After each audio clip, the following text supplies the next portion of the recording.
platforms online whereby the messages are being uploaded on. Yeah. Just because I was listening to one man of God, and he says that his weekly Bible studies or his morning devotion is his weekly Bible studies. Normally, if he doesn't know what to do, he just takes the Sunday message and then just point by point every day. He makes sure that he listens to it, make some note, make some points.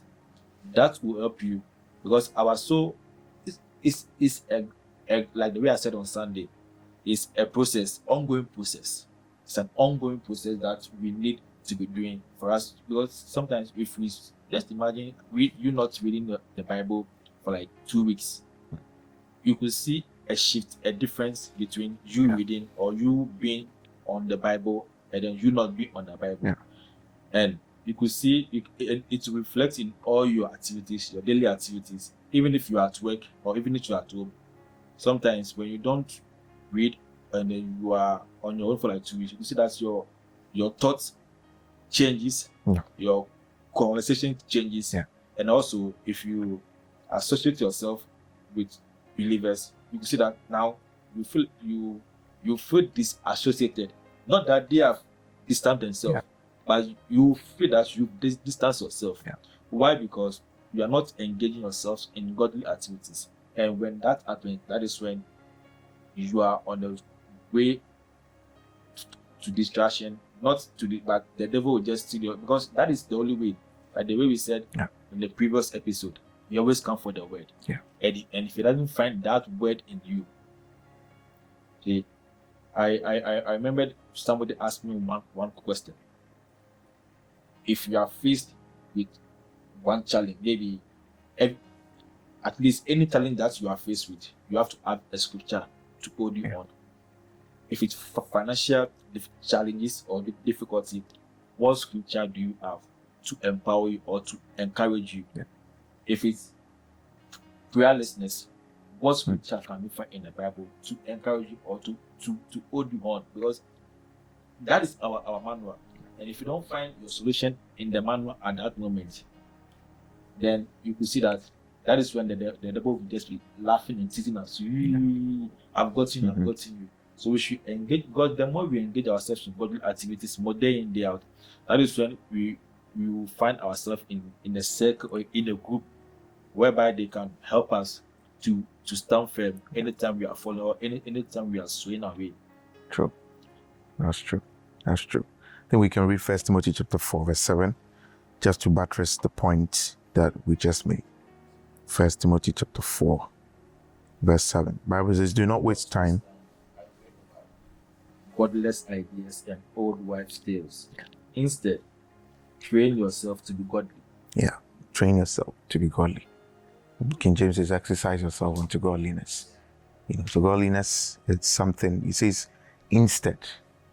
So instead of doing all these things, channel that energy into godliness. So instead of being amidst that, group of people or circle that are always debating about things that are unnecessary, channel that energy onto godliness.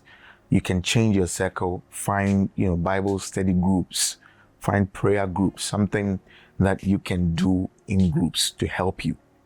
Godliness is a training. It's not something, it's one of the hardest things that you can do on your own. You need to find a group of people that you can accountable to. Accountability is not just a master-servant relationship, because that's the idea that is connoted when we talk about accountability.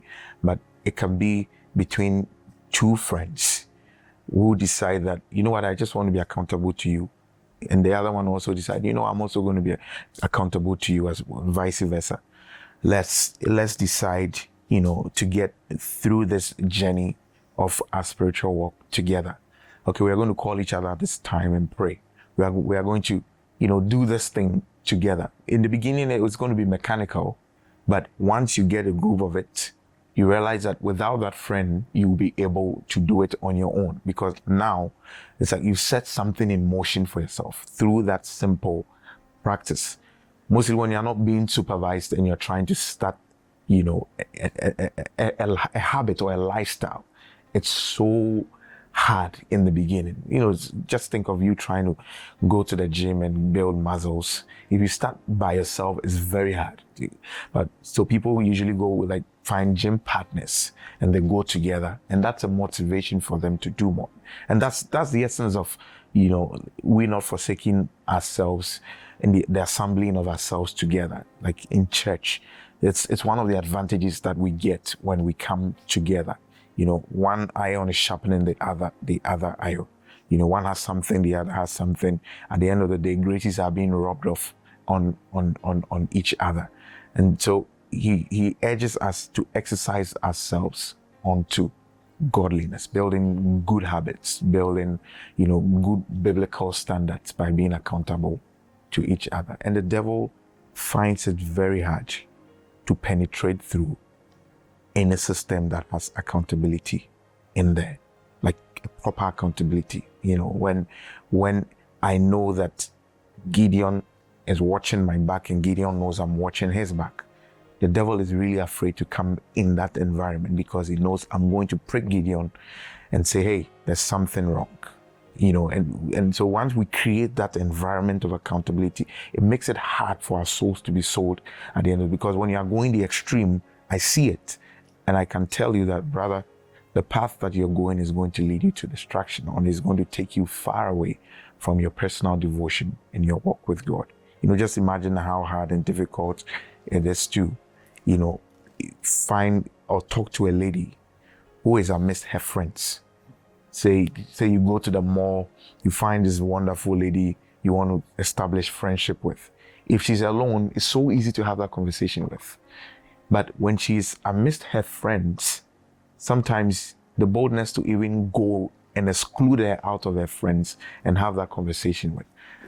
Other times, even if you gather the boldness to go and talk to her when her friends are around, her friends can tell her, this guy is a good guy, or this guy is not a cool guy, and that saves the lady from, unnecessary troubles and, heartbreaks and all that.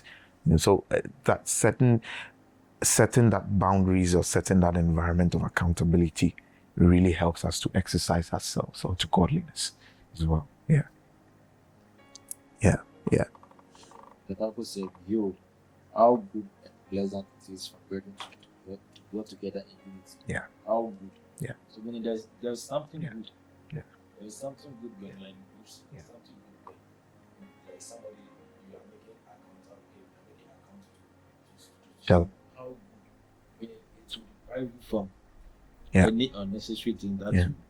will rub your soul. I believe that if the devil have said something like this, I mean, we have to engage ourselves. So, because that is our mind. Because if the manual is telling you, this one is good, do this. I mean, why must I do that otherwise? You mentioned good companies. I think earlier on I mentioned Lot and Abraham. After Lot was separated from Abraham, he went into the land of Sodom and Gomorrah with possessions, so many great possessions, and he even had headsmen in the land of Sodom and Gomorrah. But when he was coming out, because he has lost that good company, when he was coming out, he didn't come out with those cattle. He didn't come out with his headsmen. He only came out with his properties and his daughters or sons. He even lost his wife. That's true. Yeah. So that great company that was keeping him and keeping his great possessions. Yeah. Because he separated them. Yeah. He found himself in a different company of evil people and all that. It's you can't wrap your mind around what was happening in Sodom and Gomorrah. As when you read the story, it's very bizarre that they came banging at the door and seeking that the men should come out for them to have sex with, and he's saying, "I'm going to give you my daughters for free," and they're like, "No, we don't." Yeah. So and yes, he even said they are virgins, so take them, but they are saying like, "No." So it tells you the extremity. Yeah, it tells you the extremity of the environment that he found himself. No wonder the New Testament said that he being there constantly seeing what they were doing was vexing his righteous soul every day. So the more he saw it, the more his righteous soul was vexed. I'm not sure of this, but I'm pretty sure at a point he might have, because mostly you acclimatize with the system and then you get to say, I think it's okay. It's okay. So it's like you side with whatever, because to go to that extent for you to even offer your daughters to them, it means you've gone extremely far, and should have said no, and all that, and then the angels have to step in and say, hey, no, and blind all of them, and then easy.